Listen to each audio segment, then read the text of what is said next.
ফেনীতে আসন্ন ঈদুল আজহায় কোনো রকম ভোগান্তি ছাড়াই বাড়ি ফিরছেন যাত্রীরা।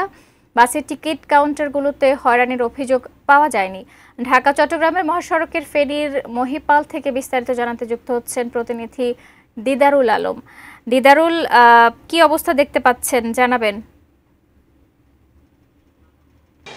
আসন্ন ঈদুল আজহাকে সামনে রেখে কিন্তু আসলে বিভিন্ন জেলা থেকে ফেনীতে যারা বাড়ি ফিরছেন আমরা সকাল থেকে দেখেছি, কিন্তু আসলে এখানে এখন পর্যন্ত আসলে যানজট অথবা এমন কোনো ভোগান্তিতে পড়তে কিন্তু আমরা শুনিনি। ঢাকা চট্টগ্রাম মহাসড়কের যে ২৬ কিলোমিটার অংশ, সেই ২৬ কিলোমিটার অংশে সকালের দিকে কিন্তু আসলে তেমন যানজট দেখা যায়নি। তবে বিকেলের বেলায় যেহেতু বেশ কিছু জায়গায় গরুবাজার রয়েছে, সেখানে আসলে যানজটের পড়ার শঙ্কা রয়েছে। এবং টিকিটের বিষয় যদি বলি, আসলে ফেনী থেকে বেশ পরিমাণ কিন্তু যাত্রীরা কিন্তু বিভিন্ন জায়গায় কিন্তু যান না।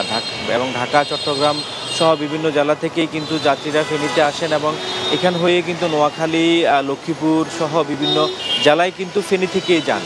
যে কারণে আসলে এখানে যারা যাত্রীরা ফেনী এসে নামেন এবং এখান থেকে বিভিন্ন পরিবহনে কিন্তু তারা তাদের গন্তব্যে পৌঁছান। আমরা এখানকার জেলা প্রশাসনের সাথে কথা বলেছি, পুলিশ প্রশাসনের সাথে কথা বলেছি, তারা আমাদেরকে যেমনটি জানিয়েছেন যাত্রীদের হয়রানি যেন না হয় সেজন্য কিন্তু এখানে একটি বুথ স্থাপন করা হয়েছে, যাতে করে যাত্রীরা অভিযোগ করতে পারেন তাৎক্ষণিক এবং অভিযোগের ব্যবস্থা গ্রহণ করা হবে বলে তারা আমাদেরকে জানিয়েছেন। এবং পরিবহনের টিকিটের যেন বাড়তি দাম না নেওয়া হয় সেজন্য কিন্তু এখানে পুলিশের বেশ কয়েকটি টিম কিন্তু মনিটরিংয়ের কাজ করছেন, পাশাপাশি নির্বাহী ম্যাজিস্ট্রেটের টিম রয়েছেন, যাতে করে যাত্রীরা ঈদের যে সকল যাত্রী বাড়ি ফিরবেন তারা যেন ভোগান্তিতে না পড়েন। গিয়েছিল আমার কাছে ফেনী থেকে সব।